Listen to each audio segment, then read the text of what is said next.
bajan la lluvia y la nieve del cielo y no vuelven allá, sino que empapan la tierra, la fecundan y la hacen germinar para que dé semilla al sembrador y pan para comer. Así será mi palabra que sale de mi boca. No volverá a mí vacía, sino que hará mi voluntad y cumplirá mi encargo. Palabra de vida. En el nombre del Padre, y del Hijo, y del Espíritu Santo. Amén. En presencia de Dios uno y trino, meditemos en este domingo precisamente sobre el misterio de la Trinidad, una de las grandes verdades de nuestra fe y también uno de los grandes misterios que a millones y millones de personas ha cuestionado y de alguna manera le ha hecho reflexionar sobre lo que los místicos, especialmente ellos, llaman la inhabitación de la Trinidad en el alma humana. Comencemos este Evangelio, compartámoslo y que sea el Espíritu de Dios, uno y trino, el que nos guíe en esta reflexión y abra sus corazones. Del Evangelio según San Mateo. Los 11 discípulos fueron a Galilea, a la montaña donde Jesús los había citado. Al verlo se postraron delante de él. Sin embargo, algunos todavía dudaron. Acercándose, Jesús les dijo: Yo he recibido todo poder en el cielo y en la tierra. Vayan y hagan que todos los pueblos sean mis discípulos, bautizándolos en el nombre del Padre, y del Hijo, y del Espíritu Santo, y enseñándoles a cumplir todo lo que yo les he mandado. Y yo estaré siempre con ustedes hasta el fin del mundo. Palabra del Señor. Toda la vida nuestra, por lo menos toda la vida sobrenatural, se funda sobre una verdad manifiesta de nuestra fe. Nuestra fe religiosa es trinitaria. Desde que comenzamos la vida en el bautismo, y es el Evangelio de hoy, reconocemos que esa efusión de la vida divina a través del agua santificada se da en el nombre del Padre y del Hijo y del Espíritu Santo. Pero avanzamos en nuestra experiencia de fe y por allá en la infancia, cuando por primera vez celebramos el sacramento de la reconciliación con Dios para sanar nuestros pecados personal, escuchamos de labios del ministro sacerdote que nos dice en la fórmula sacramental: y yo te absuelvo de tus pecados en el nombre del Padre y del Hijo y del Espíritu Santo. Amén. De ahí en adelante empezará uno de los dones más grandes que tenemos como cristianos católicos, la Eucaristía, la celebración del don de Dios, de sí mismo para la humanidad. Empieza siempre la Santa Misa en nombre de la Trinidad, Padre, Hijo y Espíritu Santo, cuando el sacerdote con la comunidad se santigua. Y recordarán que siempre finaliza también la Eucaristía dando una bendición en nombre de Dios uno y trino, cuando el sacerdote o el obispo les dice: el Señor esté con ustedes, y la bendición de Dios Padre, Hijo y Espíritu Santo les acompañen y vayan con la paz de Dios.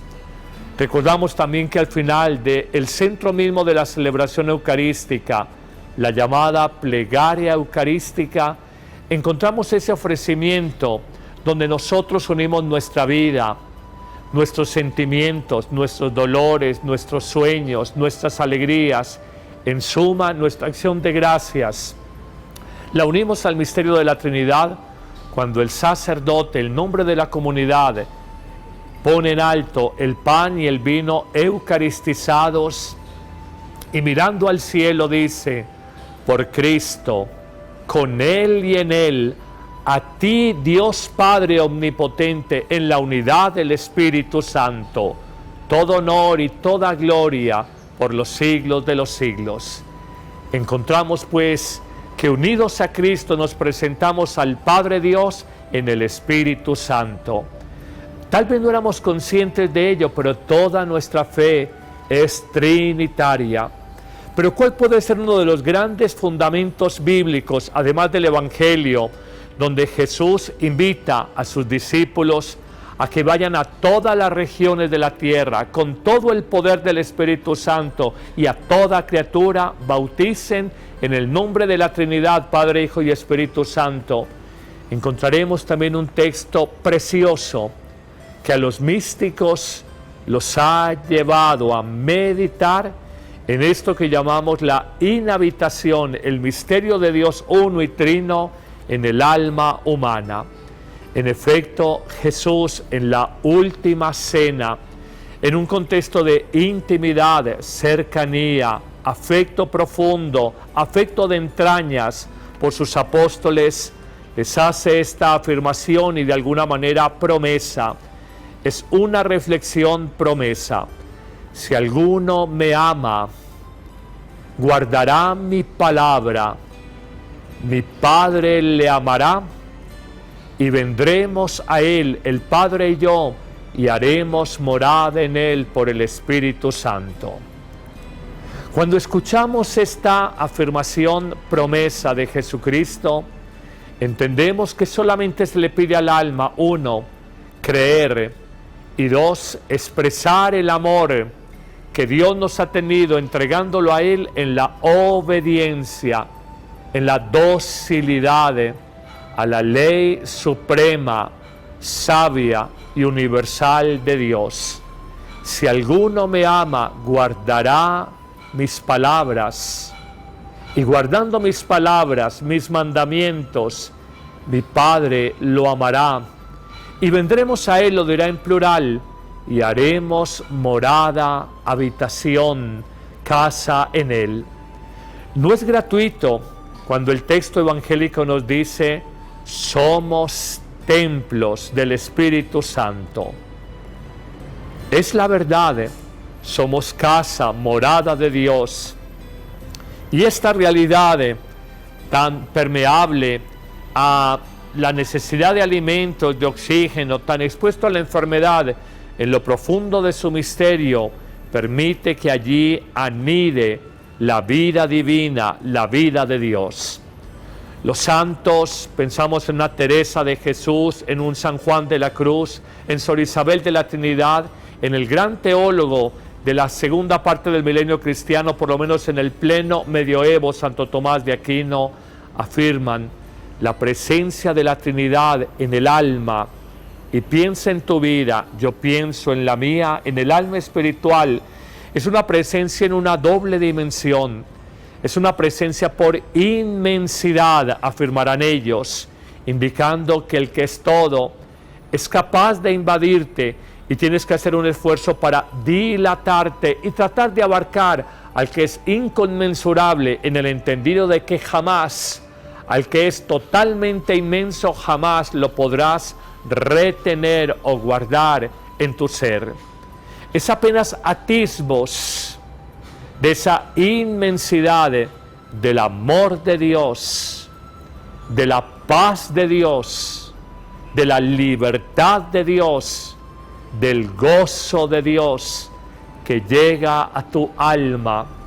Apenas son chispazos, lo afirmará Juan de la Cruz, el santo, cuando dice que en un arrobamiento, en una experiencia mística, palabras extrañas a la jerga del hombre tecnócrata, del hombre acostumbrado a las mediciones, a las cuantificaciones, esto le suena un lenguaje extraño porque escapa a la racionalidad de las ciencias humanas, de las ciencias naturales, de las ciencias sociales y sobre todo de las ciencias exactas. Descubrimos nosotros que hay esa expansión del alma, y dirá un místico como Juan de la Cruz, que una vez ha probado un chispazo de Dios, esa inhabitación de la Trinidad en él, quisiera 1 y 1000 veces la muerte, y la muerte de cruz, para entrar a gozar inmediatamente de la visión beatífica, la visión feliz de Dios. Teresa de Jesús, por su parte, española también como Juan de la Cruz y contemporánea de él, afirmará: A veces he experimentado que el alma se quiere estallar. Es la expresión que utiliza de tanta inundación de amor que hay en nuestra vida. Ciertamente, una persona que vive imbuida del mundo, que no vive en comunión con Dios, que de hecho ha roto esa comunión con el trascendente, porque ha dejado morar el pecado, convivir y habituarse a él, parecerán estas palabras, esta reflexión una locura, una pura abstracción no comprobable, pero la vida nos ha enseñado que no es solamente realidad lo que se puede probar en laboratorio o verificar por apotegmas en la racionalidad humana. Hemos aprendido que la experiencia, la intuición y la fe tienen también, entre comillas, su propia racionalidad y nos permiten aprender, capturar, recibir el misterio, la vida trinitaria, el amor profundo, transformante de Dios. Teresa de Jesús, si volvemos a citar a los místicos, porque son los adelantados, los que nos enseñan los grandes maestros, afirmará, en una experiencia de arrobamiento y de reconocer la vida de Dios, de la Trinidad en ella, comillas, me espanta ver tanta majestad en cosa tan baja como es mi alma. Pero a renglón seguido, como en una iluminación interior, siente un consuelo de Dios y por vía de intuición experimenta una moción del Espíritu que le dice, en donde Dios le dice, no es baja tu alma, hija mía, pues tu alma está hecha a mi imagen. La primera experiencia de alguien que tiene ese acercamiento profundo a Dios es la experiencia de la pequeñez. Los chiquitos que somos, decimos en el lenguaje coloquial, los insignificantes, frente a la grandeza y la majestad de Dios. Es una pura experiencia por contraste. Ejemplifico. Coloquemos una nave espacial, imaginémosla, por ejemplo, a prueba de las altísimas temperaturas que el astro rey, el Sol, despide permanentemente. En la medida en que esa nave espacial está lejos del Sol, lo percibe como un astro luminoso importante, pero de ahí nada más.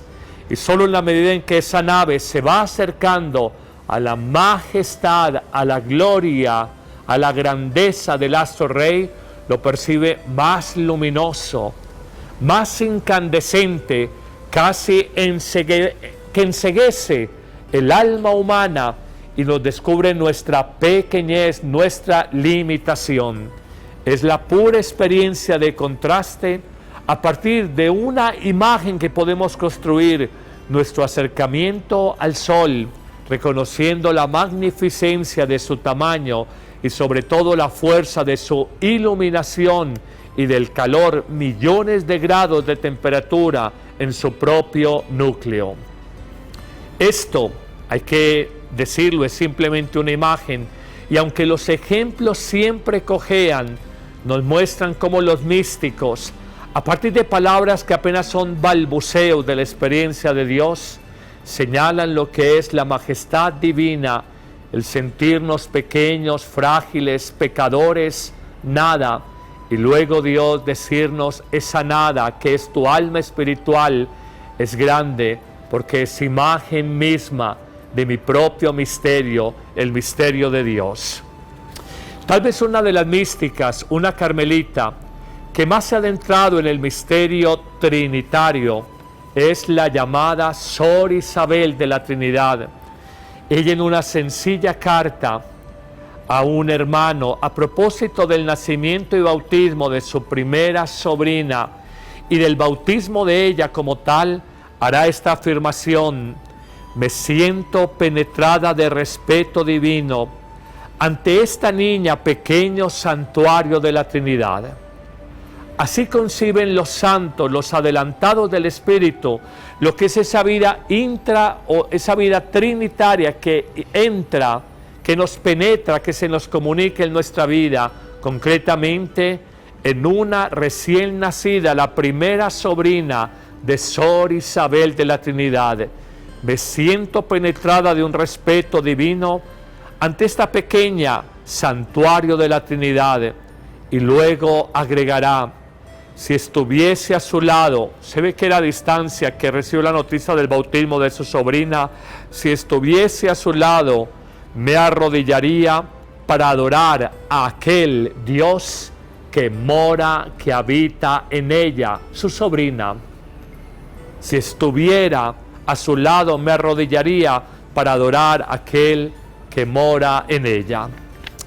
Yo sé, queridos amigos, que en nuestro mundo de la materia, de la biología, de lo pragmático, entender esta reflexión no es ni mucho menos fácil y exige un esfuerzo, por lo menos de la inteligencia espiritual, para nosotros reconocer cómo Él, Dios Trino, vive, mora en cada uno de nosotros.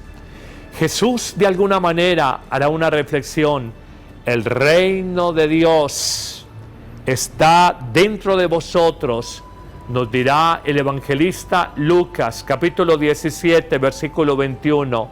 Y es la verdad, el acontecer de Dios, el actuar de Dios, el vivir de Dios, mora en cada uno de nosotros. Esto es bellísimo. Afirmará Santo Tomás de Aquino que nada se aproxima más a la experiencia de los bienaventurados del cielo, los que gozan de la visión beatífica de Dios, los santos en el cielo, que aquel estado ciertamente distinto de aquellos que tienen la inhabitación, la morada de la Trinidad en sus vidas. Lo diremos en palabras sencillas: una persona profundamente abierta al Espíritu es capaz de arañar el misterio de Dios Trinidad por el amor, por la paz, por la libertad profunda, por la exquisita suavidad, por un gozo inefable, inexpresable. Y de alguna manera esta inhabitación de la Trinidad en nosotros es un arañazo, un anticipo del cielo en la tierra, sabiendo que es otro estado, porque no dejamos de ser criaturas sometidas a la temporalidad y a la territorialidad. Pero así es el misterio sobreabundante de Dios. Concluyamos haciendo 3 afirmaciones puntuales. La primera: toda la vida sobrenatural de un hombre de fe, y concretamente de nuestra fe cristiana, se construye sobre la vida trinitaria en nuestra vida.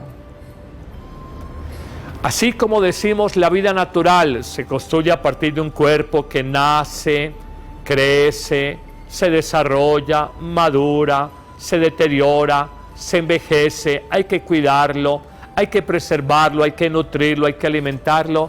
Así como esa vida puramente natural, de naturaleza biológica, está aquí, la vida sobrenatural se funda sobre este misterio de la Trinidad, la vida de Dios, el conocimiento, y entiéndase por conocimiento la experiencia íntima de Dios en nosotros.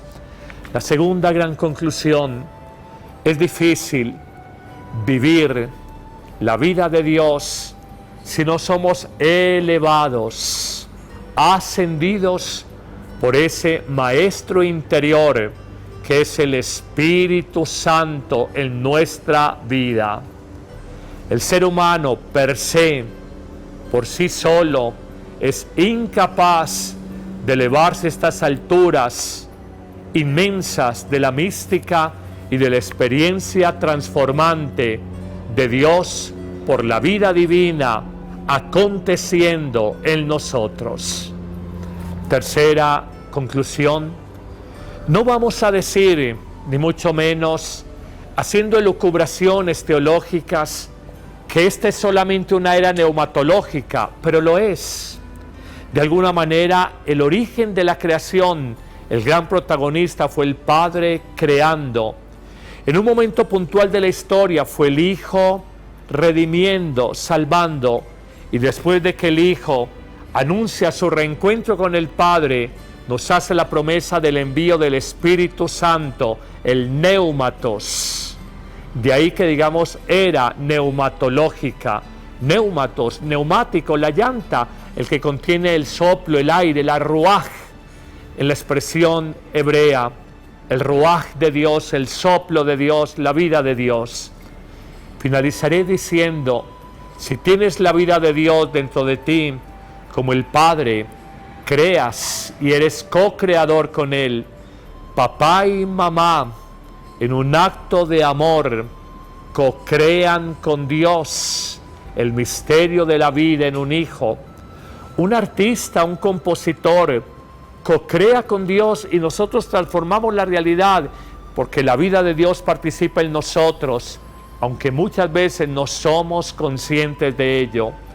Podríamos decir que con la segunda persona, con Jesucristo, en la medida en que estamos imbuidos de la vida de Cristo, ayudamos esa obra única, universal, salvadora de Jesús, hace 2000 años que actualizamos en la liturgia de la Iglesia, especialmente en la Eucaristía, en los sacramentos, y cada ser humano, cuando se deja habitar por el Espíritu de Jesús, de alguna manera es elemento favorecedor para ayudar a la redención, a la salvación de otros semejantes, de otros seres humanos, y lógicamente ayudar a su propia redención. Jesús obrando en esa vida. Y finalmente, en la tercera persona de la Trinidad, la gran tarea del Espíritu es santificarnos. Todos actúan de manera simultánea, con mayor protagonismo uno sobre otro, pero creamos, redimimos, santificamos nuestra vida y la de otros por la vida de Dios trinitario en cada uno. Señor, en esta fiesta del misterio de la Trinidad en nuestra vida, pedimos sencillamente abrirnos al misterio en una respuesta que es apenas de silencio, de reverencia, de adoración. Te pedimos, dentro de nuestras múltiples limitaciones, dentro de todas nuestras pequeñeces humanas, ensánchanos, dilátanos un poco el corazón para que nos aproximemos, hagamos atisbos, apenas sencillas miradas a lontananza del misterio de la vida plena de Dios, del amor pleno de Dios, de la paz plena de Dios. Y cómo no desearles la vida trinitaria para ustedes, dándoles la bendición, como empezamos esta reflexión, el nombre de Dios uno y trino, que su corazón se dilate para estas experiencias de las que habla muy poco el mundo y aún mira con sospecha cierta cultura y mentalidad racionalista. Y con estos sentimientos les bendecimos en el nombre de Dios Trino, Padre, Hijo, Espíritu Santo, descienda sobre ustedes. Amén.